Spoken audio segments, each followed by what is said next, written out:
तुम पूछते हो ध्यान क्या है? ध्यान है पर्दा हटाने की कला। और यह पर्दा बाहर नहीं है, यह पर्दा तुम्हारे भीतर पड़ा, तुम्हारे अंतस्थल पर पड़ा है। ध्यान है पर्दा हटाना। पर्दा बुना है विचारों से, विचार के ताने बानों से पर्दा बुना है। अच्छे विचार, बुरे विचार, इनके ताने बाने से पर्दा बुना है। जैसे जैसे तुम विचारों के पार झांकने लगो, या विचारों को ठहराने में सफल हो जाओ, या विचारों को हटाने में सफल हो जाओ, वैसे ही ध्यान घट जाएगा। निर्विचार दशा का नाम ध्यान है। ध्यान का अर्थ है ऐसी कोई संधि भीतर, जब तुम तो हो, जगत तो है, और दोनों के बीच में विचार का पर्दा नहीं।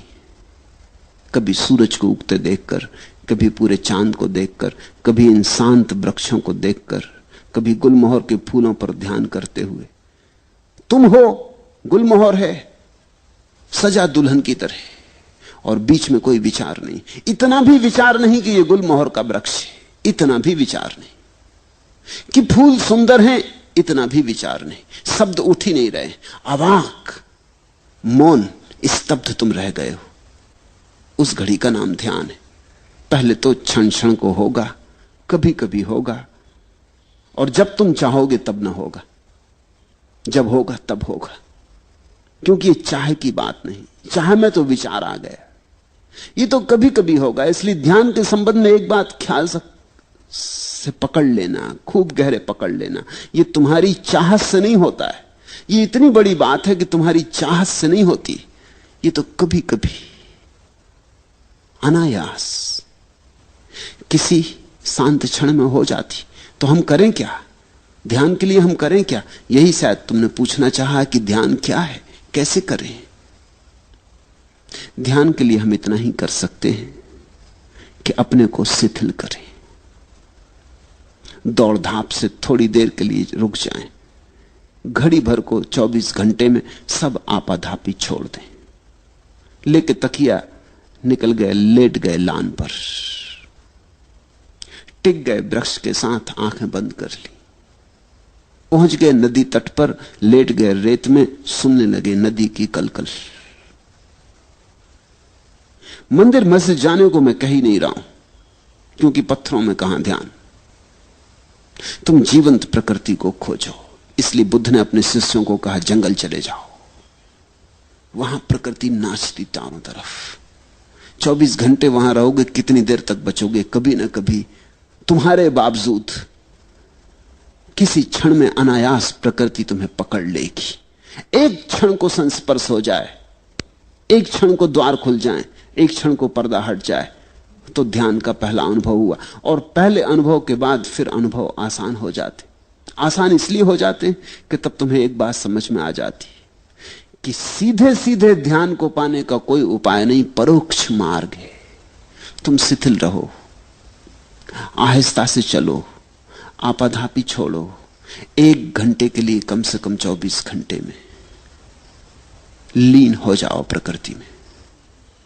संगीत सुनो कि पक्षियों के गीत सुनो। कुछ न हो करने को आंख बंद कर लो, अपनी सांस सुनो। बुद्ध ने तो इस पर बहुत जोर दिया, अपनी सांस को ही देखते रहो, आई गई आई गई। इसकी माला बना लो, इससे बेहतर कोई माला नहीं।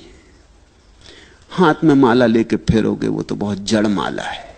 यहां जीवित श्वास चल रही, श्वास की माला फेरी जा रही। श्वास भीतर आई बाहर गई, श्वास भीतर आई बाहर गई।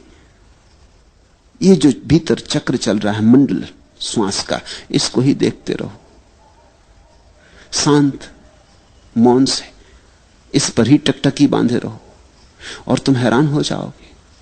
किसी बहुमूल्य मुहूर्त में कभी ताल बैठ जाता है, अचानक सब एक हो जाता है। तुम मिट गए, संसार मिट गया। पहले पहले तो क्षण भर को ऐसी झलकें आएंगी, खो जाएंगी। जब खो जाएं तो फिर उनकी तीव्रता से आकांक्षा मत करना, अन्यथा वे कभी ना आएंगी। जब खो जाएं तो कहना ठीक, अब जब फिर दोबारा आएंगे फिर भोगेंगे। मगर उनके आने के लिए द्वार दरवाजे खुले रखना। ऐसा ही समझो कि सूरज बाहर निकला है, तुम अपने कमरे में दरवाजा बंद किए बैठे हो, रोशनी भीतर नहीं आती। अब सूरज को कोई गट्ठर में बांध के भीतर लाने का उपाय भी तो नहीं। सूरज की किरणों को कोई गाय बैल जैसा हाँक के भीतर लाने का उपाय भी तो नहीं।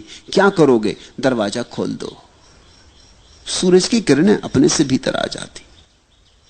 कभी कभी रात होगी और नहीं आएंगी क्योंकि सूरज नहीं है, कभी कभी दिन होगा और आएंगी क्योंकि सूरज है, कभी कभी दिन भी होगा और बादल घिरे होंगे और नहीं आएंगे क्योंकि सूरज बादलों में ढका है।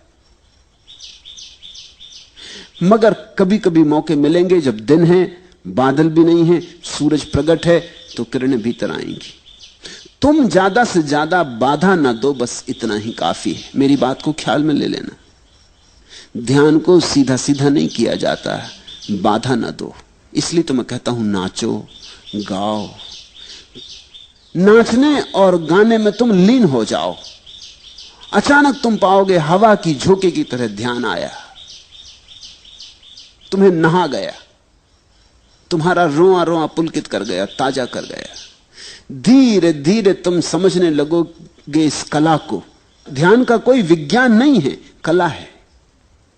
धीरे धीरे तुम समझने लगोगे कि किस घड़ियों में ध्यान घटता है, उन घड़ियों में मैं कैसे अपने को खुला छोड़ दूं। जैसे ही तुम इतनी सी बात सीख गए, तुम्हारे हाथ में कुंजी आ गई। इसे इस तरह प्रयोग करो। कभी रात नींद खुल गई है, बिस्तर पर पड़े हो, अनिद्रा के लिए परेशान मत हो, इस मौके को मत खो। ये शुभ घड़ी, सारा जगत सोया, पत्नी बच्चे सब सोए, तुम्हें मौका मिल गया। बैठ जाओ अपने बिस्तर में, रात के सन्नाटे को सुनो। ये बोलते हुए झींगर, ये रात की चुप्पी, ये सारा जगत सोया हुआ, सारा कोलाहल बंद। जरा सुन लो इसे शांति से। ये शांति तुम्हारे भीतर भी शांति को झंकारेगी। ये बाहर गूंजती हुई शांति तुम्हारे भीतर हृदय में भी गूंज पैदा करेगी, प्रतिध्वनि पैदा करेगी। जब सारा घर और सारी दुनिया सोई हो, तो आधी रात चुपचाप अपने बिस्तर में बैठ जाने से ज्यादा शुभ घड़ी ध्यान के लिए खोजनी कठिन है। लेकिन मैं ये नहीं कह रहा हूं कि तुम आधी रात अलार्म भर के बैठ जाओ, कभी नहीं, तो धोखा हो जाएगा। तुमने अगर इसको कोई नियम बना लिया कि अलार्म भर के 2 बजे रात उठ के बैठ जाएंगे, फिर सब गड़बड़ हो जाएगी। ध्यान तुम्हारे खींचे खींचे नहीं आता। ध्यान इतनी नाजुक बात है, तुम बुलाते हो तो संकोच से भर जाता, आते ही नहीं। बड़ी नाजुक दुल्हन है ध्यान। तुम जोर जबरदस्ती मत करना, नहीं तो बलात्कार हो जाएगा। बहुत धीरे धीरे फुसलाना पड़ता है। फुसलाने शब्द को याद रखना, ध्यान को फुसलाना पड़ता है। फिर 24 घंटे में कभी भी हो सकता है, लेकिन ख्याल यही रखना कि फुसलाना है, आयोजन नहीं करना। नहीं तो लोग हैं कि रोज 5 बजे उठाए और बैठ गए ध्यान करने, जड़ की तरह, यंत्रवत, मशीन की तरह। नहीं, ऐसा ध्यान नहीं होता। हां, तुम ख्याल रखो, थोड़ा अपने हृदय का भी भाव रखो कि जब तुम्हारा हृदय बहता हो तब चूकना मत। तब 1000 काम हो तो छोड़ के एकांत में बैठ जाना। अपने स्नान गृह में भी बैठ गए जाके तो चलेगा, लेकिन जब तुम्हें लगे कि हां अभी भीतर घड़ी आती मालूम पड़ती, विचार कुछ कम है, तनाव कुछ कम है, मन कुछ प्रफुल्लित है, आनंदित है, ये घड़ी है। लोग अक्सर उल्टा करते, जब उनका मन दुखी होता तब ध्यान करते हैं। लोग दुख में भगवान को याद करते। ये तो जब उल्टी हवा बह रही है तब बहुत कठिन हो जाएगा सुख में याद करना। इसलिए मेरे सूत्र अनूठे हैं। मैं तुमसे कहता हूं, जब तुम्हारा मन बड़ा सुखी मालूम पड़े, कोई मित्र घर आया है, बहुत दिनों बाद मिले, गले लगे, गपशप हुई है, मन ताजा है, हल्का है, खूब प्रसन्न हो तुम, इस मौके को छोड़ना मत। बैठ जाना एकांत में। इस घड़ी में सुख का सुर बज रहा है, परमात्मा बहुत करीब है। सुख का अर्थ ही होता है जब तुम्हारे जाने अनजाने परमात्मा करीब होता है, चाहे जानो चाहे ना जानो। सुख जब तुम्हारे भीतर बजता है तो उसका अर्थ हुआ कि परमात्मा तुमसे बहुत करीब आ गया। तुम किसी अनजाने मार्ग से घूमते घूमते परमात्मा के पास पहुंच गए हो। मंदिर करीब है, इसलिए सुख बज रहा है। इस घड़ी को चूकना मत। इस घड़ी में तो जल्दी से खोजना, कहीं किनारे पर ही हाथ के बढ़ाने से ही मंदिर का द्वार मिल जाएगा। लेकिन लोग दुख में याद करते, सुख में भूल जाते। दुख में तुम मंदिर से बहुत दूर पड़ गए हो, अनंत दूरी है।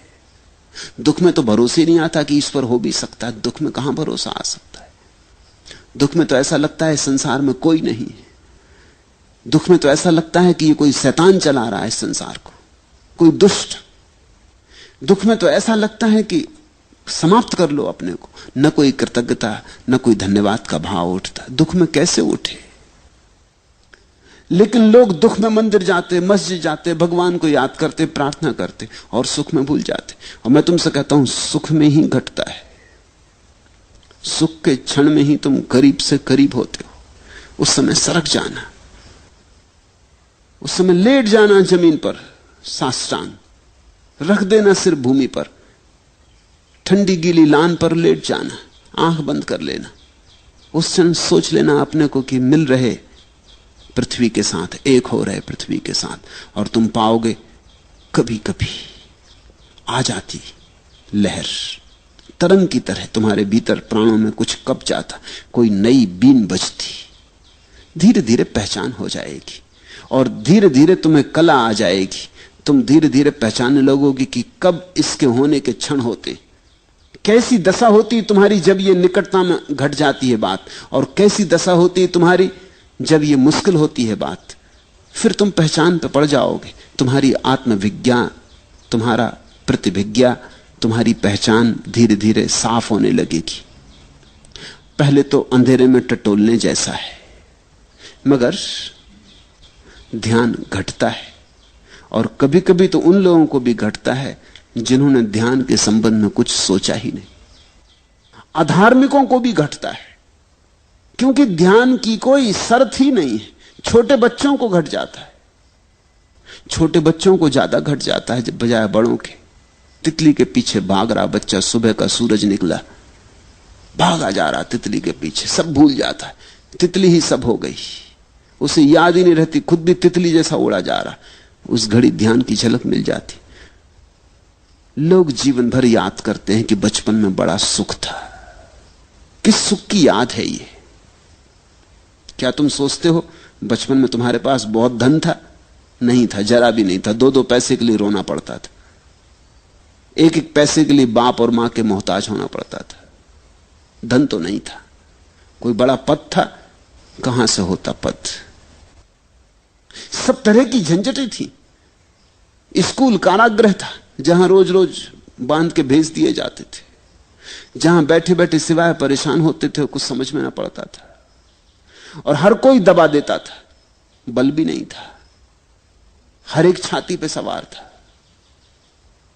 तो बचपन में सुख कैसा था? न धन था, न पद था, न प्रतिष्ठा थी, न कोई सम्मान देता था। सुख हो कैसे सकता था? सुख कुछ और था। तितलियों के पीछे भागने में ध्यान की किरण उतर आई थी।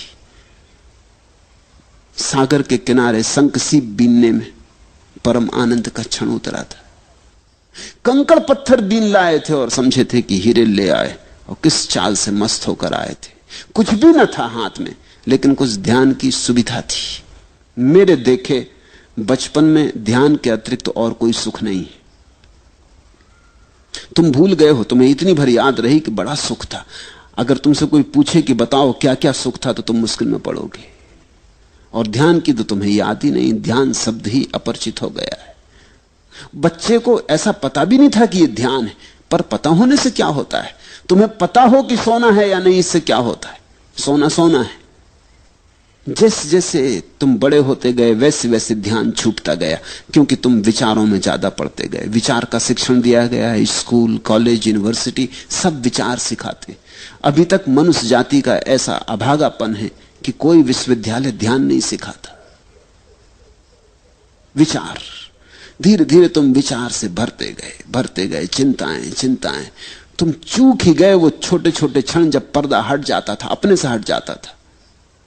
तुमने देखा बच्चे कैसे प्रमुदित मालूम होते हैं, छोटे छोटे बच्चे जिनके पास कुछ भी नहीं है, कोई कारण नहीं प्रसन्न होने का, अकारण प्रसन्न है। वो अकारण प्रसन्नता ध्यान है। देखा एक छोटा बच्चा अपने झूले में पड़ा है, कुछ नहीं चूसने को अंगूठा चूस रहा है, और कैसा प्रसन्न मालूम होता है। ऐसा प्रसन्न मालूम होता है कि सिकंदर भी ना रहा होगा प्रसन्न, अकबर और अशोक भी ना रहे होंगे ऐसे प्रसन्न, बड़े से बड़े साम्राज्य के मालिक ऐसे प्रसन्न ना रहे होंगे। इसके पास कुछ भी नहीं, या तो अपने हाथ का या पैर का अंगूठा डाले चूस रहा, लेकिन कुछ घट रहा है। अभी पर्दा खुला ही है, अभी विचार उठते ही नहीं, अभी भीतर की वीण बज रही है। मां बाप, परिवार, समाज, स्कूल बंद कर देते हैं, पर्दे को डाल देते, ऐसा डाल देते हैं कि तुम भूल ही जाते हो कि यहां द्वार है, तुम समझने लगते दीवार है। ध्यान का अर्थ है इस पर्दे को हटाना, और इसे अनायास होने दो, इसे कभी कभी तुम्हें पकड़ लेने दो। और जब तुम्हें यह तरंग पकड़े तो लाख काम छोड़ के बैठ जाना, क्योंकि इससे बहुमूल्य कोई और काम ही नहीं। रात हो कि दिन, सुबह हो कि सांझ, फिर मत देखना। कुछ चूकोगे नहीं तुम, कुछ खोएगा नहीं, और अपूर्व होगी तुम्हारी संपदा फिर। और यह संपदा तुम्हारे भीतर पड़ी है, बस पर्दा हटाने की बात है। ध्यान क्या है? ध्यान भीतर पड़े पर्दे को हटाना है।